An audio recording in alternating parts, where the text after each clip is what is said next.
The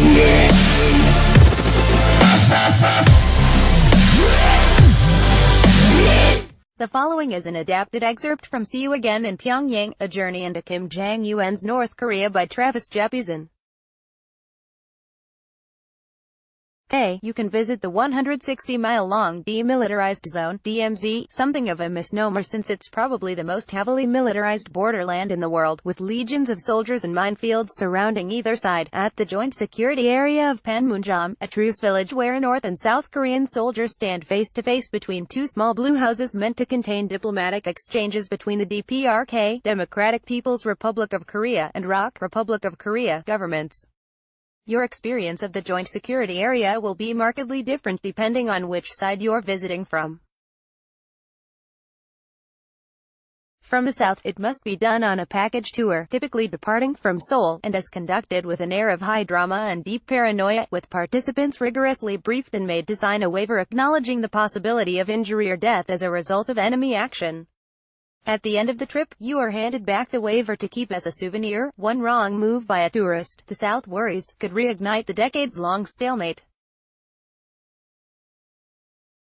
U.S. soldiers, stationed at the base alongside their South Korean allies, inform you not to point or wave at the North Korean soldiers standing opposite the dividing line, though there was only one on the day I visited, standing at the distant entrance to Panmunjom, the main North Korean building, the fear being that a waving tourist might be photographed by the North Koreans, only to have that wave transformed via the magic of Photoshop into an extended middle finger, which could then be used in yet another propaganda offensive against the South.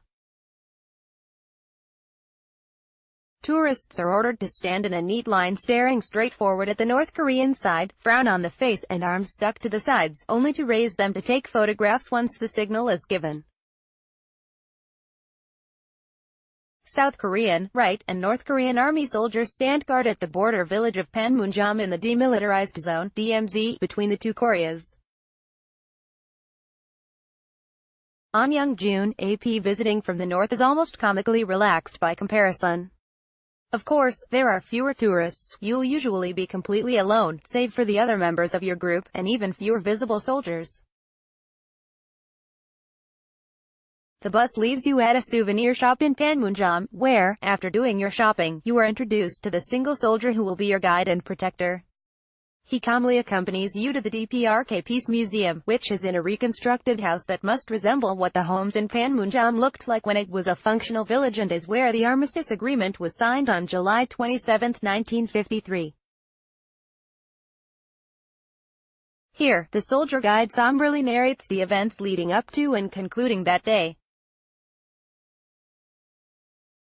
It's the North Korean version of the war, namely, the country's victimhood, having been led into a war it never wanted to fight by the U.S. aggressors, and its subsequent victory over them.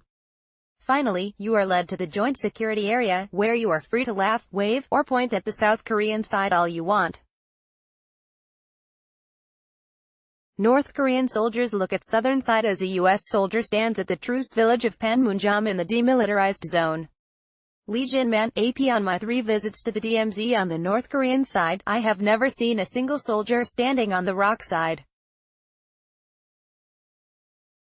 In fact, except for the smattering of soldiers standing guard on the northern half of the border in bulky brown Korean People's Army uniforms, I can only imagine the envy they must feel when confronted by the stylish uniforms worn by their brethren from the south, with their ankle-high trousers, dark-lensed sunglasses, and black and white helmets. There was no human presence at the border. I found this surprising, as documentaries on the Korean conflict are always sure to include scenes shot at this precise location with the enemy soldier standing face-to-face, dramatically illustrating the peninsula's ongoing divide. Such a scene that led then-President Bill Clinton to deem the DMZ the scariest place on earth. North Korean tourists, top on balcony, look down at the truce village of Panmunjom. Kim Jong-un, AP. While the world was arguably a slightly less scary place back then than it is now, the only distressing thing nowadays is the barbed rhetoric spat forth on both sides. Once I asked my North Korean guide why there never seemed to be any soldiers standing on the ROK side of the divide. They only come out when there are tourists, she said with a smile. And it is the same on our side. When you leave, the soldiers will go away. The 391st Military Armistice Commission meeting at Panmunjom in Korea on Friday, October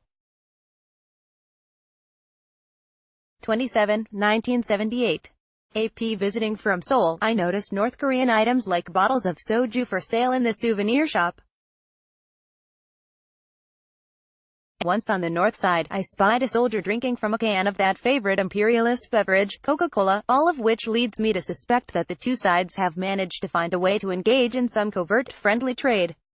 What was once a sensitive site where talks between the two sides might take place, eventually leading to a reconciliation, if not full reunification, then at least a peace treaty, has become a tourist site with the passage of time. Visit Insider's homepage for more.